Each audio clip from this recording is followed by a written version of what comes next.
একজন শিক্ষক আওয়ামী লীগ করার কারণে যদি তার শিক্ষার্থীদের সামনে শিক্ষকদের কাছ থেকে টেনে হেঁচড়ে মানুষের সামনে বসে বেধড়ক পেটানো হয়, তাহলে এদেশের আইন বা শাসন ব্যবস্থা কেন তৈরি করা হয়েছে? সে যদি অন্যায় করে তাহলে তাকে আইনের হাতে সোপর্দ করা উচিত বলে আমি মনে করছি। চলেন এ বিষয়ে পুরো ঘটনা শুনে আসি। কোথাও যাবেন না, আমার সাথে থাকুন। শিক্ষক আওয়ামী লীগ করতেন, পিটিয়ে স্কুল ছাড়া করলেন যুবদল নেতা। গাজীপুরের কালিয়াকৈর উপজেলায় এক শিক্ষককে মারধর করে হাসপাতালে পাঠানোর অভিযোগ উঠেছে স্থানীয় যুবদল নেতাদের বিরুদ্ধে। গত রোববার 12 জানুয়ারি দুপুরে চন্দ্রা ত্রিমুর এলাকায় বঙ্গবন্ধু সরকারি উচ্চ বিদ্যালয়ে এ ঘটনা ঘটে।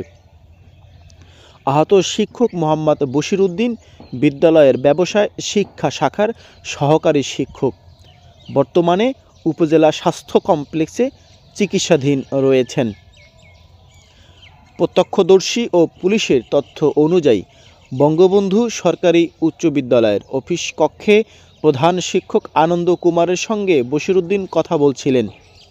এ সময় জেলা যুবদলের যুগ্ম আহ্বায়ক রাশেদুল ইসলাম রনির নেতৃত্বে কয়েকজন লাঠিসোঁটা নিয়ে সেখানে প্রবেশ করেন। তারা বশির উদ্দিনকে বিদ্যালয়ের ফটকে নিয়ে গিয়ে এলোপাতাড়ি মারধর শুরু করেন। বিষয়টি দেখে বিদ্যালয়ের প্রাক্তন শিক্ষার্থী রিজভী আহমেদ সজীব তাকে বাঁচাতে গেলে তাকেও মারধর করে রক্তাক্ত করেন তারা।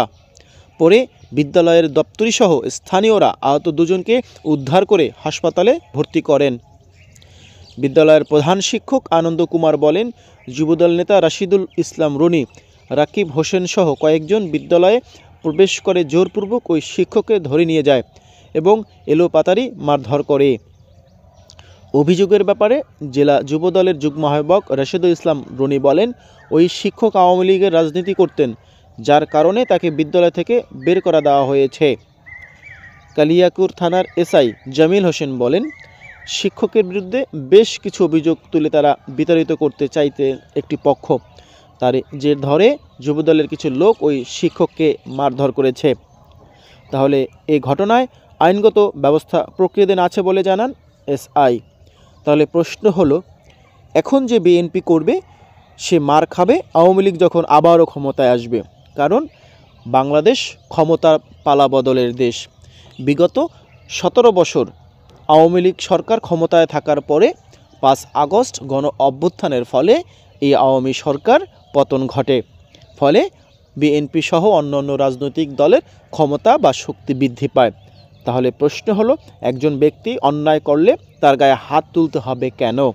তাকে কি আইনের কাছে সোপর্দ করা যেতেও পারতো না? আইন কি তার বিষয়টি দেখতো না? একজন শিক্ষককে শত শত শিক্ষার্থীর সামনে কেন আওয়ামী লীগ করার কারণে তাকে বিতাড়িত করতে হবে, তাকে মারতে হবে দলবল নিয়ে?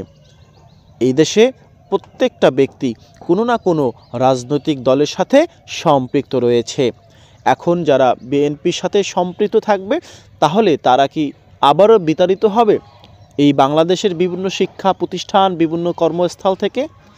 আসলে যুক্তিযুক্ত নহে। আপনিও কি তেমনটা মনে করেন? আপনিও প্রশ্ন করতে পারেন, আপনিও আমাদের সাথে যুক্ত হতে পারেন। কারণ তারা এই বিষয়টিকে ভালোভাবে শিক্ষক মহল দেখেনি। প্রশ্ন হচ্ছে, যদি সে অন্যায় করে, অন্যায়ের শাস্তি আছে, সে অন্যায়ের শাস্তি অবশ্যই আইনের মাধ্যমে করতে হবে।